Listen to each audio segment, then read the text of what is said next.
Guys আমি আজি পানী একলে একলে লৈ গৈ আছোঁ পথাৰলৈ। পথাৰত অকাম আছে, ডাঙৰীয়া অকাম এইফালে বন্দি দুজনী, তাৰপিছত ময়ো লৈ গৈ আছোঁ। কষ্ট বহুত হৈছে না, হৈছে না, কষ্ট হৈছে, দাঙিব নোৱাৰোঁ, দূৰ আছে ন যাবলৈ। এইটো পানী লৈ গৈ আছোঁ পকা ধানৰ মাজে মাজে, সৰু সৰু একলা বহুত ধুনীয়া হৈছে ধানবিলাক, চব পকা নাই আৰু চাৰিওফালে ধানেই ধান। পথাৰৰ অকামৰ আয়োজন এয়া, এইদৰে আপং চাগিছে পানী।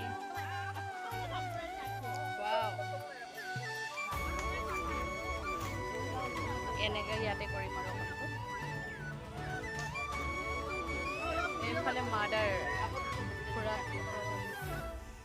খুৰীহঁত। আমাৰ ৰাস্তাত জংঘল মংগল হোৱাৰ কাৰণে ধান আছে ন, সেইকাৰণে বেলেগৰ ঘৰত তুলিব যাম এতিয়া পানী।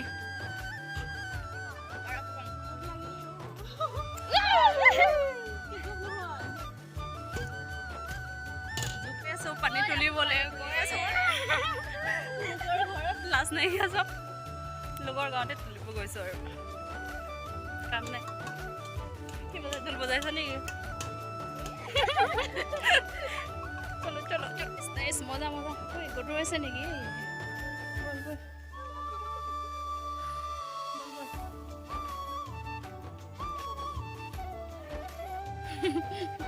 চলো চলো, লাষ্ট ডে।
সোনিয়া গান্ধী দুই বাটি লৈছে।